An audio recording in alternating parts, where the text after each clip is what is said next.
ஐக்கிய அரபு அமீரகத்தில் தொடர்ச்சியாக பல்வேறு மேம்பாடுகள் பல துறைகள்ல மேற்கொள்ளப்பட்டு வருவதைப் போல போக்குவரத்தை மேம்படுத்தவும் அரசு கடுமையான முயற்சிகளை மேற்கொண்டு வருது. அந்த வரிசையில அமீரகம் ஒரு பெரிய போக்குவரத்து மாற்றத்திற்கு உட்பட இருக்கு.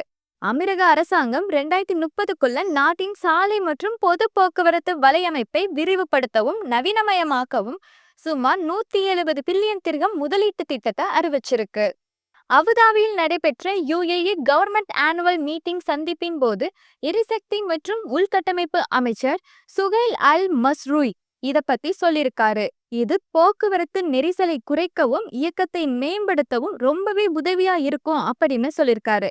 இந்த திட்டத்தின் ஒரு பகுதியாக 12 பாதைகள் 3,60,000 பயணங்கள் வரை செல்லும் திறன் கொண்ட புதிய 120 கிலோமீட்டர் பெடரல் நெடுஞ்சாலைக்கான ஆய்வு நடந்து வருவதாகவும் சொல்றாங்க.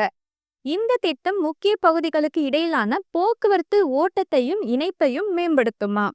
இந்த பாதையில என்னென்னலாம் இருக்கும்? எதிகாத் சாலை 6 புதிய பாதைகளை பெறும். இது போக்குவரத்து திறனை 60% அதிகரிக்கும்.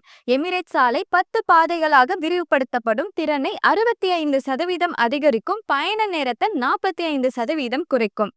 ஷேக் முகமது பின் சையத் சாலை 10 பாதைகளாக விரிவுபடுத்தப்படும். இதோட திறன் 45% அதிகரிக்கும்.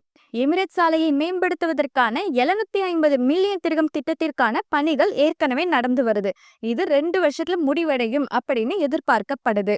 அமீரகத்துல வாகனங்களோட எண்ணிக்கை வருஷம் 8% அதிகரிச்சு வருது.